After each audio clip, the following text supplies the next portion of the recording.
सबको जय मसीह की। प्रभु यीशु मसीह में ज़ाइन अक्लेसिया मिनिस्ट्री के अंदर आप सबका स्वागत है। प्रभु आपको आशीष दे। हम पिछली बार जब आए थे तो परमेश्वर के वचन में से हमने सीखा था पहला पतरस का 2 अध्याय के 21 पद से 23 पद तक कि प्रभु यीशु मसीह हमें एक आदर्श दे गया और अवश्य है कि हम परमेश्वर यीशु मसीह के अनुकरण चले जैसे वो हमें आदर्श दे के गया। आइए हम उसका दूसरा हिस्सा भी उस पर मनन करेंगे और परमेश्वर से मांगे प्रभु बुद्धि और हमें ज्ञान दे, पवित्र आत्मा हमारी अगुवाई करे कि जैसे यीशु मसीह हमें एक आदर्श दे गया हम दूसरों के लिए एक आदर्श बनने पाएँ। आइए प्रार्थना में जाएंगे। हमारे जीवित परमेश्वर पिता, हम आपका धन्यवाद करते हैं। एक बार फिर से आपके उस अनुग्रह के सिंहासन के सामने आते हैं और अपने उद्धारकर्ता प्रभु यीशु मसीह के खून के वसीले से हम मांगते हैं हमें आशीषित कीजिए। पवित्र आत्मा अपने वचन के द्वारा हमारी अगुवाई करें और सुनने वाले नहीं परंतु उसके अनुसार जीवन को व्यतीत करने वाले भी हम बनते चले जाएं ताकि आपकी महिमा हमारे जीवन से प्रकट होने पाए। हम घटें आप बढ़े अपने वचनों के द्वारा। प्रभु अगर हमारे बीच में कोई बीमार है अपने वचन की सामर्थ्य के द्वारा छू और चंगाई दे। हालेलुया। प्रभु का धन्यवाद कर। प्रभु यीशु आपका धन्यवाद हो। महिमा आदर आपको देते हैं। प्रभु यीशु मसीह नासरी के नाम से मांगते हैं, सुन और ग्रहण कर। आमीन। प्रभु आपको बहुतायत के साथ में आशीष दे। जैसे हमने पढ़ा था पिछले दिनों में और एक बार फिर से हम जो है उसकी उस महिमा के अंदर हम आकर के खड़े हैं और हमें वो एक आदर्श दे के गया है। हम उस आदर्श के अनुसार हम जीवन को व्यतीत करने पाएँ। मैं परमेश्वर के वचन में से पढ़ूंगा पहला पतरस उसका 5 अध्याय उसका 3 पद है। पहला पतरस उसका 5 अध्याय 3 पद में इस प्रकार है, और जो लोग तुम्हें सौंपे गए हैं उन पर अधिकार न जताओ वरन झुंड के लिए आदर्श बनो। ये संबंधित है प्रभु यीशु मसीह के पहला पतरस के 2 अध्याय के 21 पद से कि प्रभु यीशु मसीह हमें एक आदर्श दे के गया। हमने उस वक्त मनन किया था प्रभु के वचनों के द्वारा जैसे पवित्र आत्मा ने हमारी अगुवाई करी कि प्रेम में और क्षमा करने में, आज्ञाकारी में, प्रार्थना में। हमने यहीं पर छोड़ा था प्रार्थना में। मुझे याद है प्रार्थना में हमारा प्रार्थना का जीवन कैसा है। हम देखें आज कहीं पर भी प्रार्थना की सभाएं होती हैं और बड़े दुख की बात है कि मंडली उससे बहुत दूर है और यही कारण है हमारे बहुत से मसीह भाई बहन बीमार हैं, दुखों में हैं, परेशानियों में, कष्टों में हैं और कर्ज के अंदर है।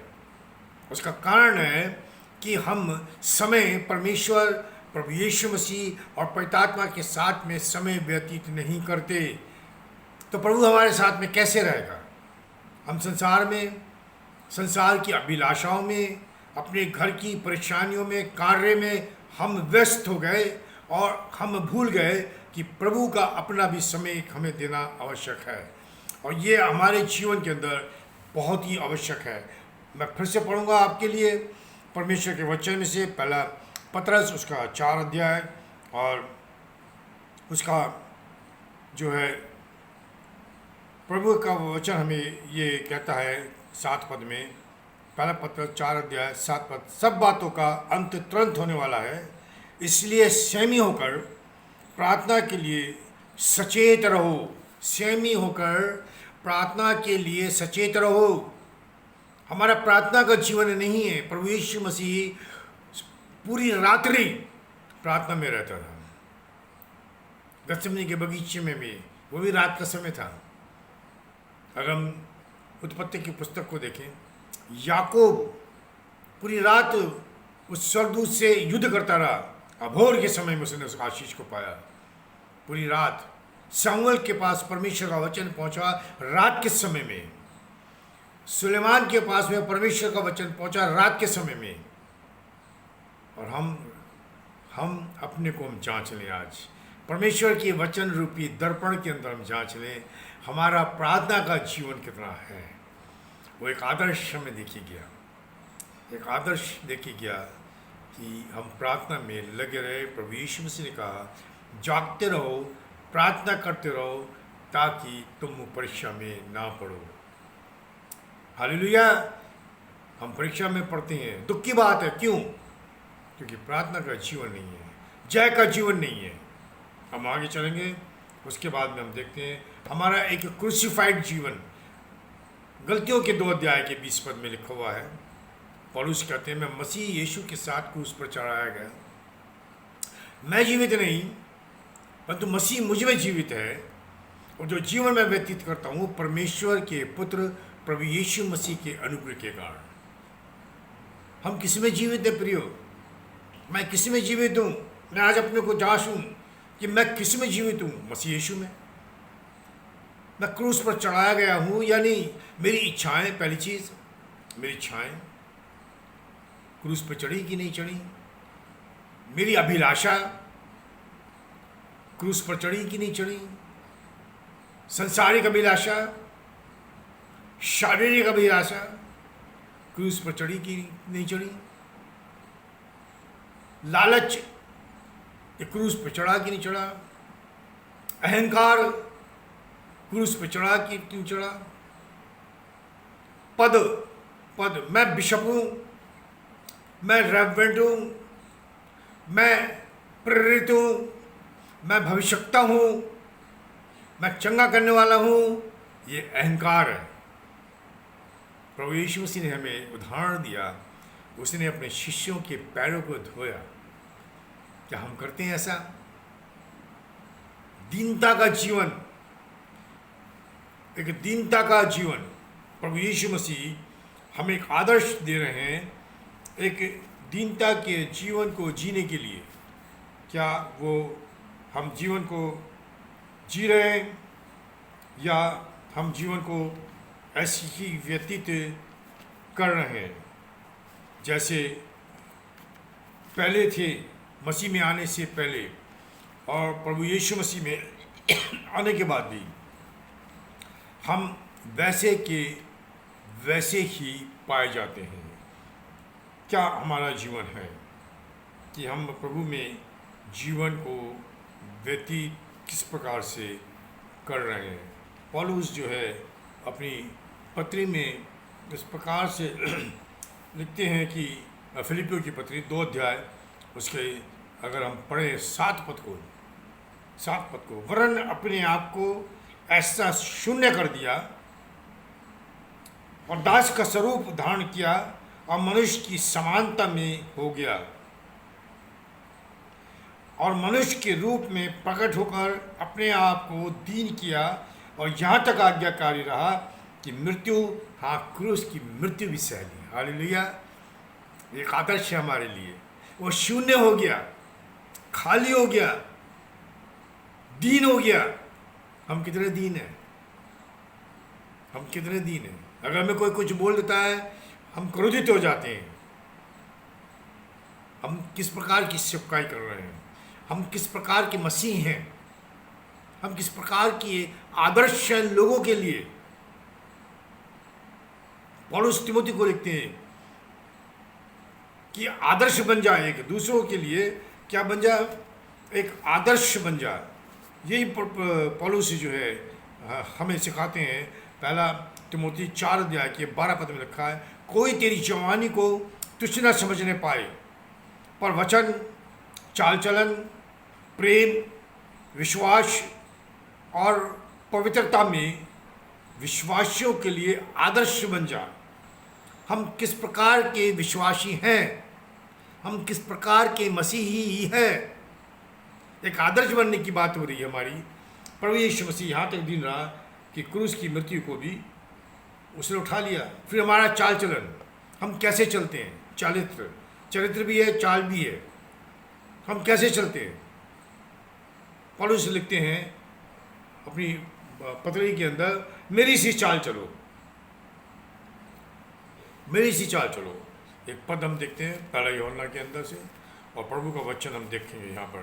प्रभु का वचन हमसे बातचीत कर रहा है। प्रियो, परमेश्वर की वचन को हम तुच्छ ना जाने, परंतु उसके वचनों को अपने जीवन के अंदर लागू करते चले जाए। पहला यूहन्ना उसका दूसरा अध्याय उसका 6 पद में इस प्रकार से कहता है कि जो कोई ये कहता है कि मैं उसमें बना रहता हूँ, अर्थात मसीह यीशु में बना रहता हूँ, उसे चाहिए कि आप भी वैसा ही चले जैसा प्रभु यीशु मसीह चलता था। चाल है हमारी कैसी चलता है? भीड़ की भीड़ चलती थी। प्रभु यीशु मसीह के पीछे भीड़ की भीड़ चलती थी। आज हम देखें संसार को, ये सच्चाई हैं प्रियो, बुरी लगती हैं। सत्य को लोग नहीं सुनना चाहते।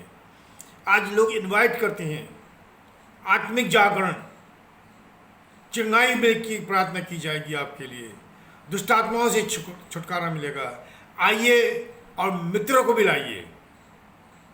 और प्रभु यीशु मसीह ने क्या बोला? संसार के छोर तक जाके सुसमाचार का प्रचार करो।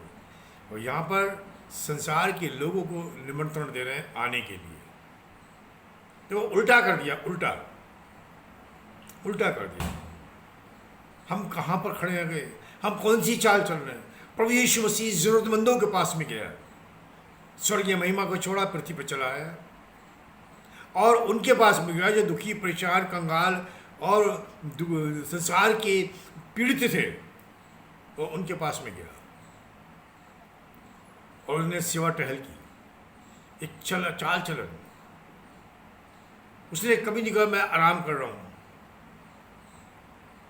कहीं नहीं पढ़ते हम प्रभु के वचन में से। तो एक चाल चलन हमारा प्रभु यीशु मसीह के स्वभाव के अनुसार होना, आदर्श देख के हमें गया।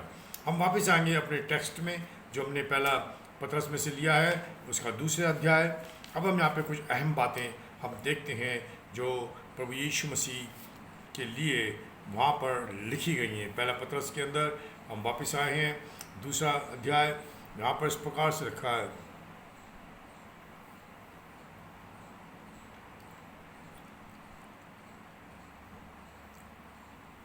यहाँ पर मैं फिर से पढ़ देता हूँ।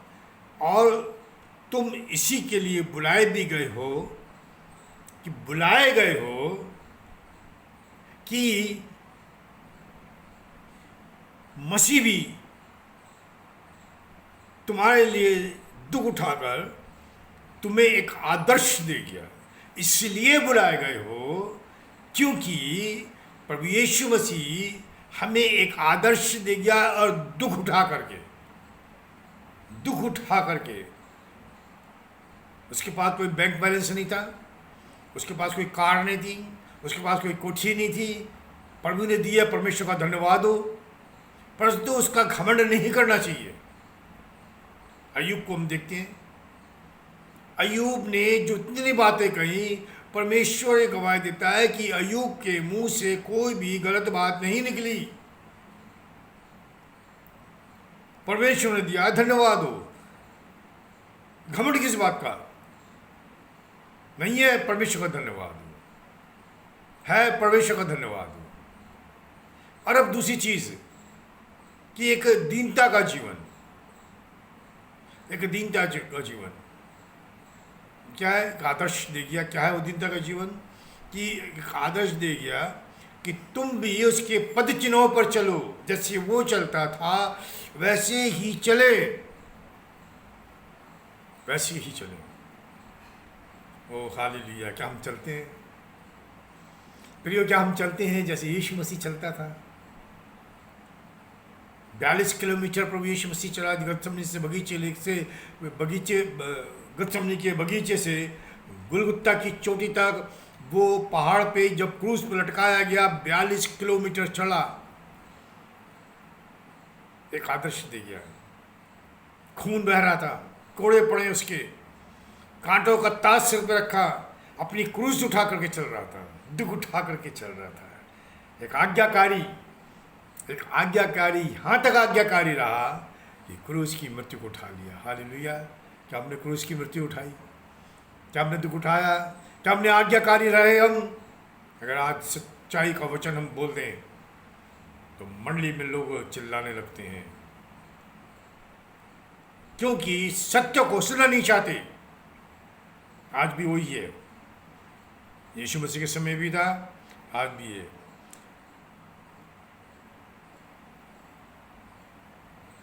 दुख उठा करके तुम्हें एक आदर्श दे गया कि तुम भी उसके पद चिन्हों पर चलो।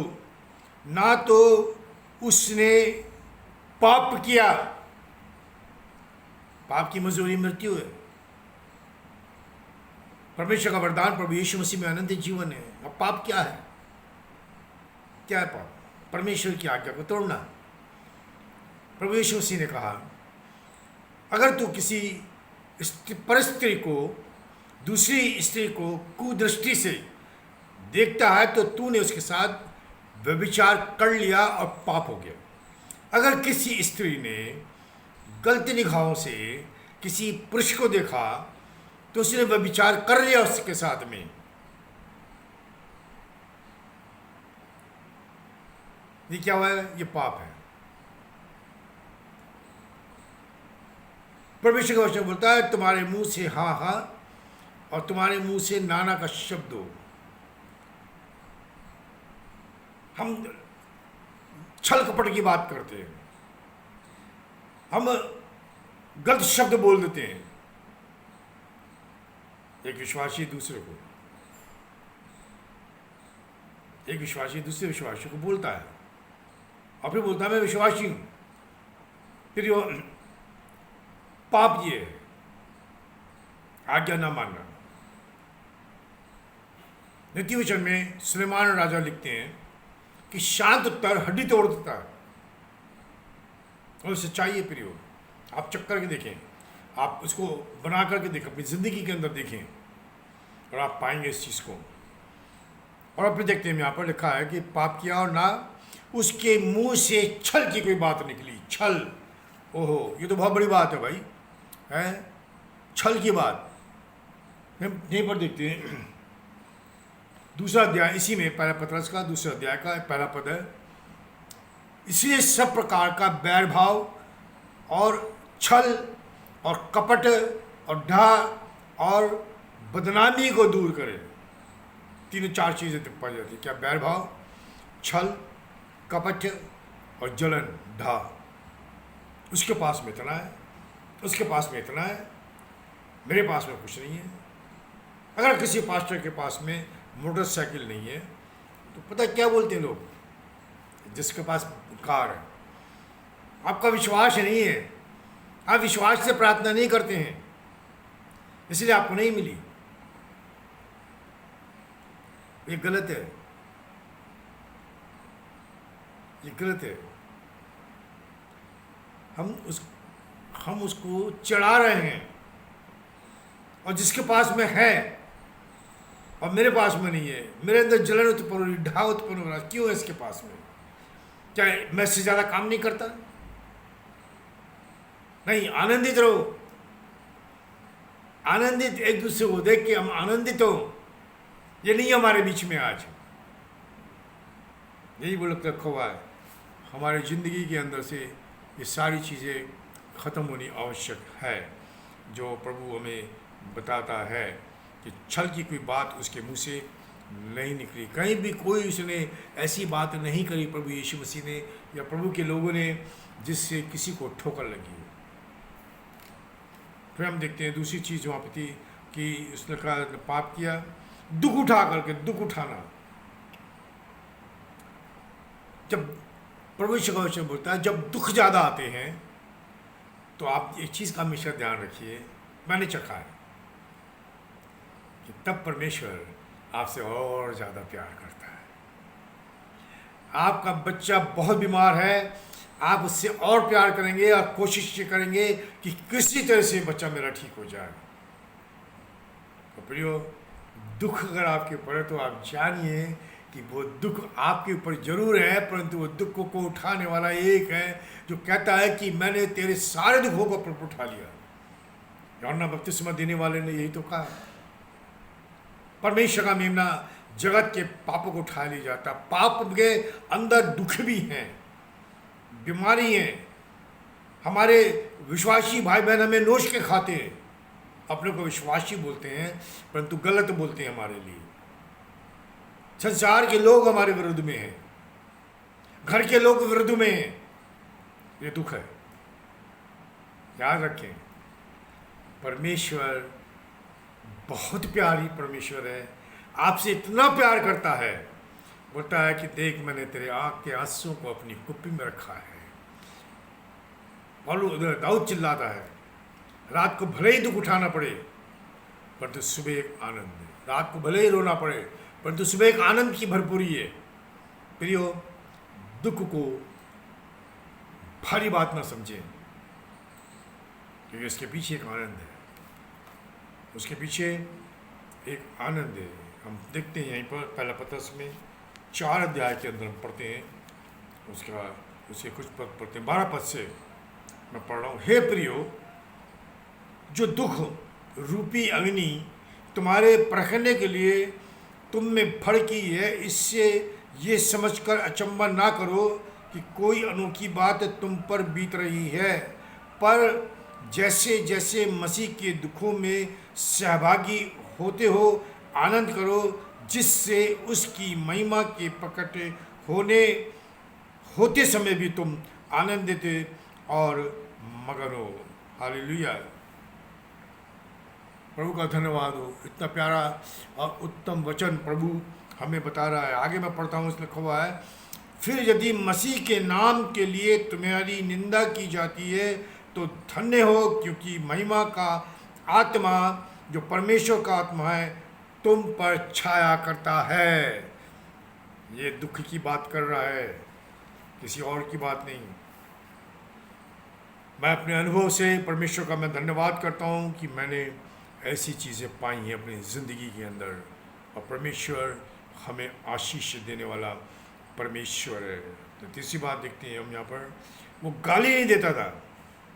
हम बड़े गलत गलत शब्द बोल देते हैं लोगों को। 3 अध्याय इसका 10 पद इसी के अंदर है, पहला पत्रस 3 अध्याय 10 पद लिखा यहाँ पर कि मैं आज से पढ़ता हूँ, वो हमारे लिए ज़्यादा अच्छा रहेगा। निदान सबके सब एक मन और कृपा में भाईचारे की प्रतीति रखने वाले और करुणा में और नम्र बनो, बुराई के बदले बुराई मत करो, और क्या है, और ना गाली के बदले गाली दो, पर इनके विपरीत आशीष दो, क्योंकि तुम आशीष के वारिस होने के लिए बुलाए गए हो। क्योंकि जो कोई जीवन की इच्छा रखता है और अच्छे दिन देखना चाहता है, वे अपनी जीभ को बुराई से और अपने होठों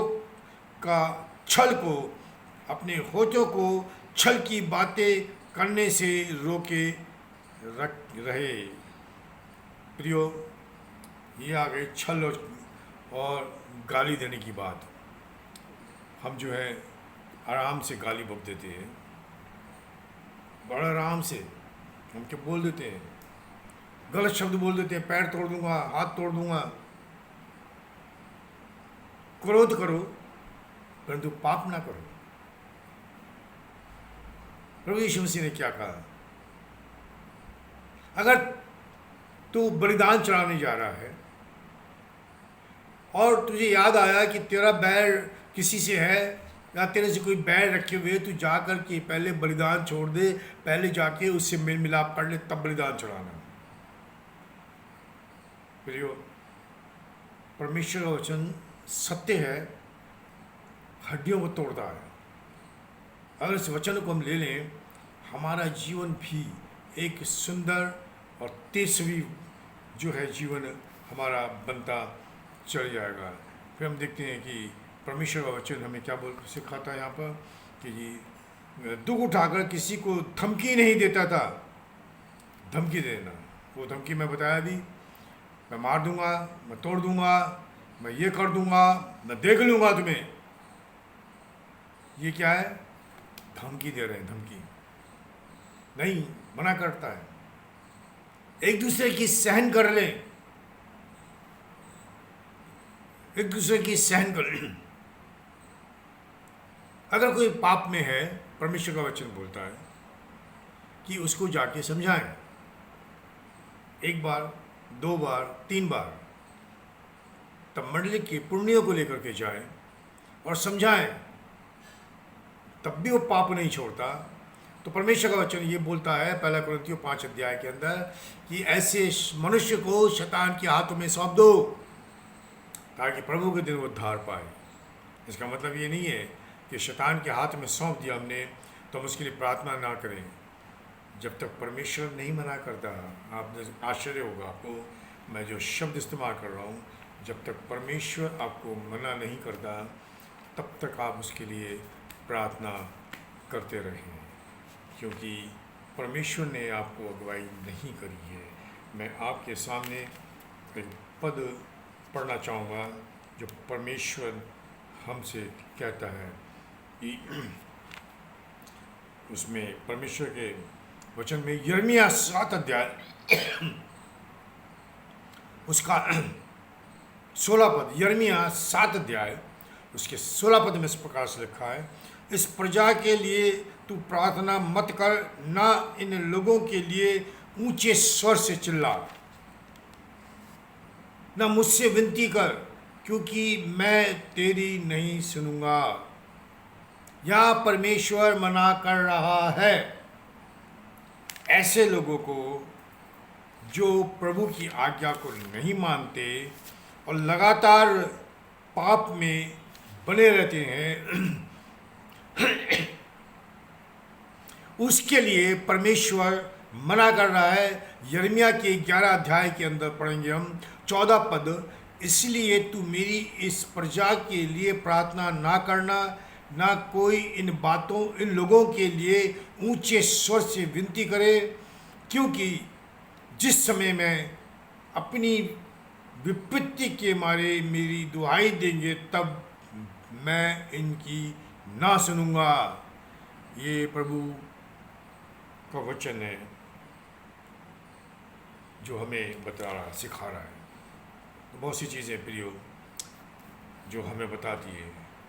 तो क्या प्रभु हमसे प्रेम नहीं करता? प्रेम करता है, हमसे प्रेम करता है। देखिए उसने उपाय किया है। जो मैं भी पद पढ़ रहा था आपके सामने, पढ़ नहीं रहा था, बता रहा था मैं आपको।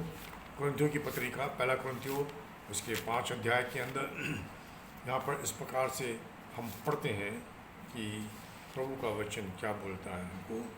पहला